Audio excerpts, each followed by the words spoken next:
பாஜகவின் தேசிய தலைவராக பீகாரின் முக்கிய அரசியல் முகமாக விளங்கும் நிதின் நபீன் தேர்வு செய்யப்பட்டுள்ளார். இன்று காலை 11:30 மணியளவில் அவர் அதிகாரப்பூர்வமாக பாஜக தலைவராக பதவியேற்றுள்ளார். 45 வயதான இவர் இதுவரைக்கும் பாஜகவின் வரலாற்றில் மிக இளைய வயதில் தேசிய தலைவராக பதவியேற்றவர் என்ற பெருமையை பெற்றுள்ளார். முன்னாள் தேசிய தலைவர் ஜே.பி. நட்டாவின் பதவிக்காலம் 2024 முடிவடைய இருந்தது. ஆனால் சில காரணங்களால் அவரது பதவிக்காலம் தொடர்ந்து நீட்டிக்கப்பட்டு வந்தது. இந்த நீண்ட இடைப்பட்ட காலத்திற்கு பிறகு பாஜகவின் புதிய தலைமை ஏற்கும் முகமாக நிதின் நபீன் தேர்வு செய்யப்பட்டுள்ளார். நிதின் நபீன் பாஜகவின் தேசிய செயற்குழு தலைவராகவும் பீகாரில் 5 முறை சட்டமன்ற உறுப்பினராகவும் பணியாற்றியவர். பீகார் அரசில் மூத்த அமைச்சராக இருந்து சாலை கட்டுமானம், நகர்ப்புற வளர்ச்சி, வீட்டு வசதி, சட்டம் போன்ற பல முக்கிய துறைகளில் பொறுப்பேற்று சிறப்பாக செயல்பட்டுள்ளார். அவரது நிர்வாக திறமை, கட்சி அமைப்பு குறித்த ஆழ்ந்த புரிதல் மற்றும் கட்சி தொடர்பு திறன் காரணமாக பீகாரில் பாஜகவினரிடையே பெரும் மரியாதையை பெற்றுள்ளார். 1980 மே 23 ஒருங்கிணைந்த பீகாரின் ராஞ்சியில் பிறந்த நிதின் நபீன் அரசியல் பாரம்பரிய குடும்பத்தை சேர்ந்தவர்.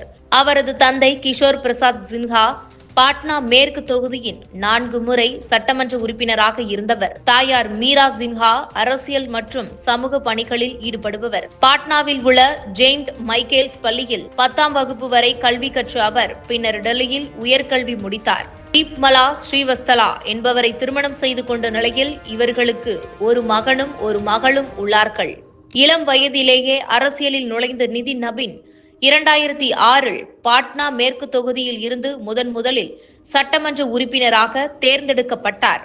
பின்னர் 2010 முதல் பங்கிப்பூர் தொகுதியில் இருந்து தொடர்ந்து வெற்றி பெற்று 2010, 2015, 2020, 2025 என 5 முறை சட்டமன்ற உறுப்பினராக தேர்ந்தெடுக்கப்பட்டுள்ளார். அமைச்சராக இருந்த காலத்தில் சாலை, நகர்ப்புற வளர்ச்சி, வீட்டு வசதி, சட்டம் போன்ற துறைகளில் பல திட்டங்களை முன்னெடுத்து பீகாரின் வளர்ச்சியில் முக்கிய பங்காற்றினார். சட்டமன்ற பணிகளுக்கு இணையாக கட்சி பணிகளுக்கும் தீவிரமாக ஈடுபட்டார்.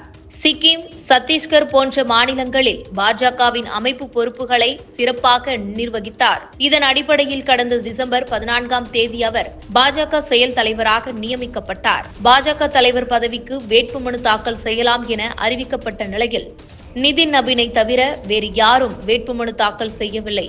அவரது பெயரில் 30க்கும் மேற்பட்ட வேட்புமனுக்கள் தாக்கல் செய்யப்பட்டதால் அவர் போட்டியின்றி தேர்வு செய்யப்பட்டுள்ளார். 45 வயதிலேயே பாஜக தலைவராக பதவியேற்ற நிதின் நபீன் தலைமுறை மாற்றத்தின் சின்னமாக கருதப்படுகின்றார். இதற்கு முன்பு 2014 அமித்ஷா 49 வயதில் பாஜக தலைவராக பதவியேற்றுள்ளார். இப்பொழுது அதைவிட இளைய வயதில் நிதின் நபீன் அந்த பதவியை ஏற்றுள்ளார். அரசியல் வட்டாரங்கள் நிதின் நபீனின் பதவியேற்பு பாஜக தலைமையில் புதிய தலைமுறை எழுச்சியை வெளிப்படுத்தியுள்ளதாகவும் கூறப்படுகின்றது. மேலும் இதுபோன்ற உங்கள் கருத்துக்களை கமெண்ட் பாக்ஸில் கமெண்ட் பண்ணுங்க.